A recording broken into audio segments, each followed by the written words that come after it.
Почему я не убил дракона, когда нашел его в лесу? Так было бы лучше для всех. Да? Любой из нас так бы и сделал. Только ты шагнешь за порог, жди несчастья. И все-таки почему? Ну почему?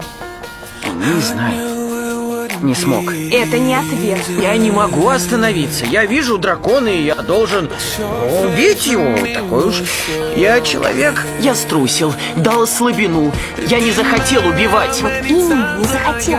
Кто угодно, Викинг, но только не убийца дракона. Не захотел, потому что он был напуган, так же, как я. Я смотрел на него и видел самого себя. Викинг совсем другой. Его не изменить, можно только подготовить. Думаешь, он безнадежен? Подумай лучше о том, что ты не всегда будешь рядом. Он еще не раз отправится в лес. Ты пытаешься быть другим, не надо. Я пытаюсь быть таким, как вы. Папа, я не смогу убивать драконов. Ты будешь их убивать? Ты все понимаешь не так. Дело не в том, какой ты снаружи. Ему не нравится, какой ты внутри.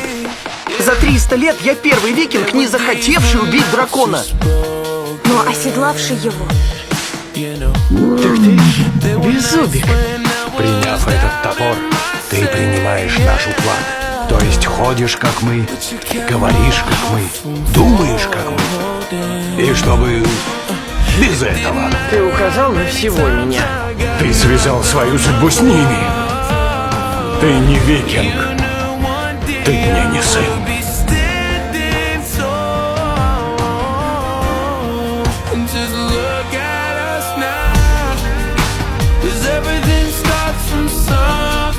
Викинг!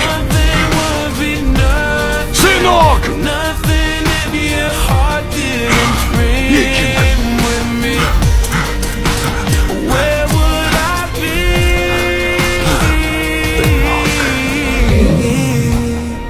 Ответ.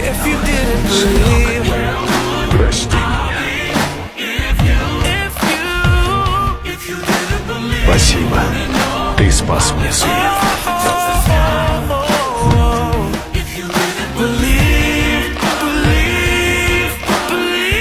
Похоже, нам всем не хватало именно этого. Но ты указал на всего меня.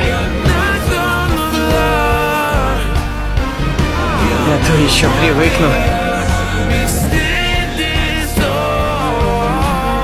Готов?